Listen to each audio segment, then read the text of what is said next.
여러분 안녕하십니까. 강시현 변호사입니다. 지기현 부장판사가 서울중앙지방법원을 떠납니다. 북부지방법원으로 갑니다. 2월 19일 윤 대통령 재판 선고하고 그리고 23일자로 발령이 났습니다. 지기현 부장판사 물론 정기 인사에 따라서 떠난다고는 하지만 다른 재판장들 그러니까 이신관 그리고 백대현은 모두가 중앙지방법원에 유임이 됐습니다. 그러면 지기현 판사가 떠나고 나면 뭐 어떻게 될까? 근데 그거는 윤 대통령 재판은 2월 19일 날 선고를 하고 떠나니까 선고하고는 관계가 없습니다. 그러면 떠나는 것과 그리고 윤 대통령의 재판에 어떤 상관관계가 있을까? 다시 말해서 무죄를 때리고 떠나는 것일까? 그리고 무죄를 때린다는 것이 혹시 알려져 가지고 그에 대한 보복 조치로 서울중앙지방법원에서 쫓겨나는 것일까?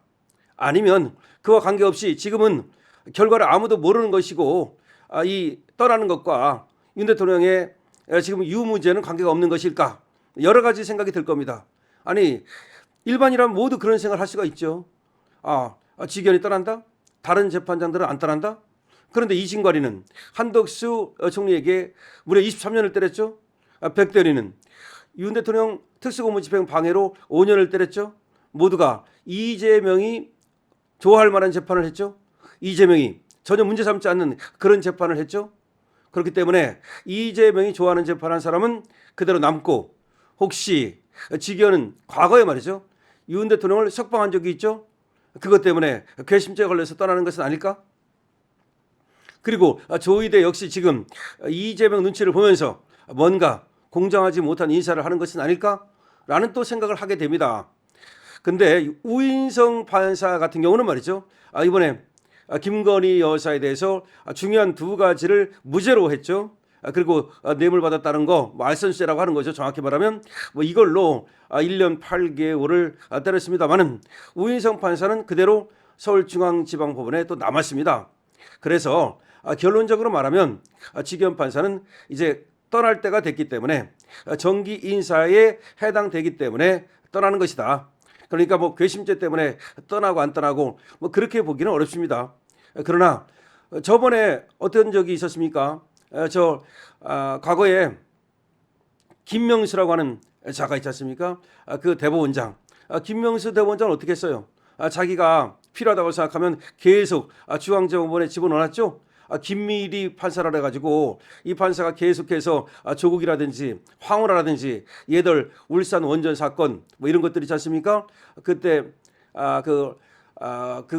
또 뭡니까? 그 울산 원전하고 또 울산시장 부정선거 사건 이런 것들을 재판하는 그런 재판장들을 그대로 유임시켜 가지고 심지어 김미리 같은 경우는 4년이 지나도록 떠나지 않고 계속해서 그 자리에 있다가 나중에 말이죠. 또 병가를 내고 또 빤스런 하고 그래가지고 계속 시간을 끌기도 하고 그랬습니다.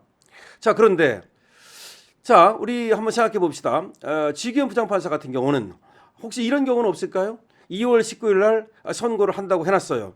근데 판결문을 쓰다 보니까 이거 재판을 변론을 제기해야 되겠는데 아무래도 이 점이 석연치 않아 가지고 변론을 제기해 가지고 좀 더 심리를 하고 싶은데 그런 생각이 든다 하더라도 그럴 수 없게 됐어요. 이제는 물론 그럴 가능성은 물론 많지 않지만 혹시라도 판결 선고일을 정해놨다가 그걸 미루는 수도 많아요. 판결 선고일을 정해놓고 나서 판결을 쓰다 보니까 뭔가 이게 악의가 안 맞는 거야. 뭔가 이게 지금 확인할 필요가 있는 거야. 그러면 다시 변론을 제기해요. 변론을 제기하고서 다시 또 심리를 한단 말이에요. 얼마든지 그럴 수 있는 건데 혹시 그런 경우에도 이제 그렇게 될 수가 없는 거지. 이제 떠나야 되니까. 자기가 2월 23일 날 떠나야 되는데 2월 19일 날 선고를 하고 떠나야지. 그냥 놓고 떠날 수는 없잖아. 그러니까 이제 변론 제기는 이제 필요성이 있는지 없는지 모르지만 혹시 그렇다 하더라도 그렇게 할 수가 없는 거야. 이제는 2월 19일 날 무조건 이제 선고가 나는 겁니다. 그러면 또 우리가 궁금한 건 그거예요. 지기현 부장판사가 중앙지법에 남느냐 안 남느냐, 떠나느냐 안 떠나느냐, 그게 중요한 게 아니잖아. 우리한테 중요한 거는 윤석열 대통령 선고 재판을 어떻게 하느냐, 이게 중요한 거잖아. 유죄냐 무죄냐, 이것도 중요한 거잖아. 유죄냐 무죄냐. 또 유죄를 하더라도 그러면 형량이 어떻게 되느냐, 이게 중요한 거잖아. 물론 우리 자유우파들은 당연히 무죄죠. 뭐 이게 내란이 될 수는 없다는 거 아닙니까? 그러니까 계엄이 잘했느냐 못했느냐 어떤 가치 판단은 사람에 따라 다를지 몰라도 이 계엄을 내란으로 볼 수 있냐는 것은 법적 판단은 좀 달라야 된다. 다시 말하면 법적 판단은 법적 엄밀성이라고 하는 게 있어요. 그러니까 우리가 정치적 판단할 때는 두리뭉실하게 할 수 있어. 사람에 따라 다 다르게 할 수 있어. 사회적 판단도 다를 수 있어. 도덕적 판단도 그 사람의 가치관에 따라서, 그 사람의 이념에 따라서, 그 시대 상황에 따라서, 상황에 따라서 달라질 수 있어요. 그런데 법적 판단은 그러면 안 되는 거야. 그러니까 법이지. 법이라는 거는 예를 들어서 사람을 살해했다 그러면 살해한 게 뭐야? 사람의 목숨이 끊어져야 돼. 그리고 살인죄가 되려면 어떻게 해야 돼? 그 사람으로 인해서 저 사람의 목숨이 끊어져야 돼. 그래야 살인죄가 되는 거야. 그런데 그거 마찬가지로 내란이 되려면 내란의 구성요건 위법성 책임이라는 게 있어. 내란죄 딱 정해놨다고 법에다가. 그런데 그 내란죄에 대해서 법으로 정해놓고 판례가 있는데 거기 악의가 맞아야 돼. 다시 말해서 하나 둘 셋 다 맞아 들어가야 이게 내란죄가 되는 거지 안 맞으면 안 되는 거야. 그게 정치적 판단하고도 그것이 또 윤리적 판단하고 다른 점이에요. 정치적 판단은 솔직히 그냥 아전이 있을 수도 있고 사람에 따라 다를 수도 있고 그러니까 표로 하는 거 아니야. 표로. 정치적 판단이 뭐야? 그게 바로 투표잖아. 그게 선거잖아. 근데 그거는 투표하고 선거할 때 자기가 마음에 들으면 찍는 거지 무슨 뭐 아다리가 맞아야 찍고 그런 거 없잖아. 그런데 판사가 왜 판결을 해요? 판사는 전문가잖아. 뭘 따지라는 거야? 법을 따지라는 거잖아. 판례를 따지라는 거잖아.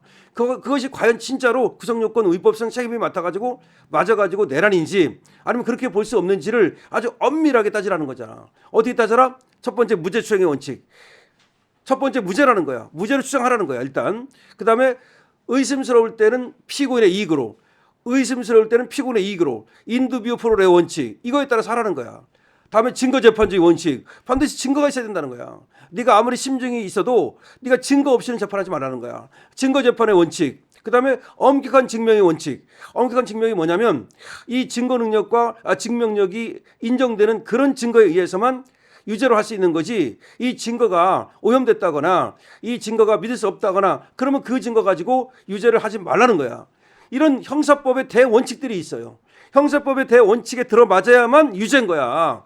예를 들어서 10명의 도둑놈을 놓치는 한이 있더라도 한 사람의 억울한 피해자를 만들면 안 되는 거야. 그것이 가장 중요한 형사법의 대원칙이야. 따라서 한 사람의 피해자를 만들지 않기 위해서 한 사람의 억울한 사람을 만들지 않기 위해서 수사하고 기소하고 또 재판하고 이렇게 하는 거야. 그러고 또 수사와 기소와 이 재판을 각자 또 이렇게 맡기고 이 기소와 재판이 이렇게 분리시켜 놓고 쉽게 말하면 검사와 판사를 분리시켜 놓고 한 이유도 뭐냐? 검사는 벌 주려고 하는 사람이니까 웬만하면 저 사람이 죄가 된다고 생각한다고.